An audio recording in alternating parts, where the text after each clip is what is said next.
Yeah, when I met him face to face in Atlanta and asked him, where our house is and when he was going to deliver it, his total demeanor changed. And I saw the true Dave Radis. And I'm like, there's no way this guy is legit. Legit or not legit? That's what Julie Norris was determined to find out when she traveled from her home in Granbury, Texas, all the way to the annual Atlanta Home Show in the spring of 2017. She intended to confront the man who cashed their check but never delivered their tiny home. That's when I first heard the Norris' story. I made myself shirts that said, no home, no refund, no cocoon, because I was going to wear them around the show to make sure that everybody knew that this guy is not who he says he is. And the show management did kick him out of the event, but Dave Radis, owner of Cocoon Tiny Home Kits, continued to dodge the Norris' request for a refund. That's when Boyd Norris made another trip to Atlanta to try to catch up with Radis at a community affairs meeting about tiny houses in Atlanta. But Radis was a no-show. Gonna give up? No. Well, we're going to see it through, hopefully. We filed a summary judgment. Hopefully he'll get his business confiscated, his personal assets confiscated, and we get paid back. And then we're still going to pursue criminal prosecution. That's what we thought local authorities would do, arrest him for theft. But that didn't happen. Why? Well, their claim was deemed a civil case, a business dispute.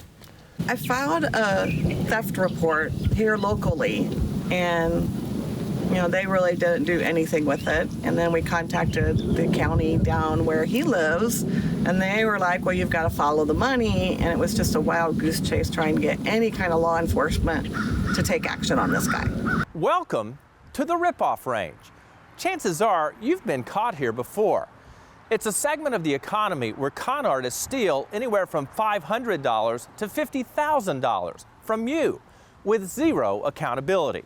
You see, law enforcement almost always considers this to be a business dispute, to be settled in the court system. Problem is, the only winners in that scenario are attorneys, because you soon discover it's going to cost you more to sue than you'll ever possibly recover. And the con artists know that. We tried to reach Dave on the phone to give him an opportunity to explain what went awry, but he wouldn't return our calls. That's when we decided to visit the Cocoon headquarters in Toccoa, Georgia, to get some answers. Hi there. Hello. Hi, I'm Dale. Hi, Cardwell. Dale. How are you? Doing well. Is Dave here? Hi. Huh? Is Dave here? No, he had to run and go do something, and we were just about to head out because I've got to be somewhere by 3. So Yeah. Okay. So we're here on behalf of the Norrises, Boyd and Julie Norris. I have no comment. Yeah. Well, they paid you guys $22,000. I have no comment. Dave told us that he wanted us to wait until Thanksgiving so that he could explain to him. But that wasn't good enough for us. Our investigative team kept tabs on Radis' social media accounts because we knew he couldn't resist casting his rod to hook more unsuspecting consumers. When he promoted being at a local home show, we showed up. That's right. Hi, are you Dave? Yes. Hi, I'm Marnie. I've been trying to catch up with you for quite a long time. Yeah, I work with consumer investigator Dale Cardwell. Yeah. Hey. How's Dale doing? He's doing really good. I was just coming by to check with you. Hi, how you doing? Good, thank you. This is Joe. Hi, Joe. My producing partner. At first, he was pretty friendly, but when the questioning begins, he gets a bit ruffled. I just wanted to ask you a couple of questions about Julie Norris and Boyd Norris's home. Yeah, that all went through court in Texas. You can do your research and find out how that ended. Well, it seems like it hasn't ended yet, though.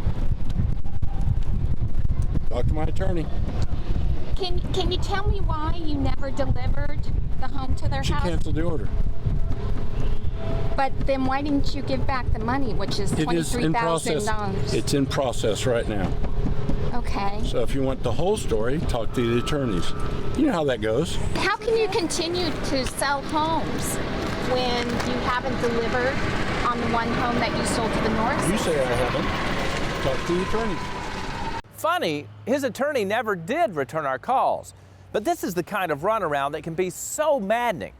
Instead of Radis simply repaying the Norrises, or at the very least apologizing, he's spending thousands of dollars to fight their claim, burying them in tons of paperwork and legal fees in a crude attempt to get them to drop their case. But after months of our team staying on local law enforcement, guess who's talking to attorneys now. Mr. Reyes, do you have an attorney? No, sir. All right, do you plan to hire an attorney? No, I was going to file for it. All right, no file for the public defender's office? Yes, sir. 17 months and 28 days after the Norrises wired this man nearly $23,000 to build and construct their tiny house in Texas, Reyes is building a defense for the crime he's alleged to have committed. In a Stevens County courtroom in Toccoa, Georgia, Reyes entered his plea. He is charged with 1 count of felony theft by conversion and 1 count of conversion of payments for real property improvements. If he maintains his not guilty plea, he'll have a right to a trial before jury. And while Reyes seems intent on delaying justice as long as he possibly can, we felt Julian Boyd Norris deserved answers. Did you intend to steal $22,000 from the Norrises, or was it just a business deal that you couldn't deliver on? They want to know how you feel about what you did to them. Does that help you feel better?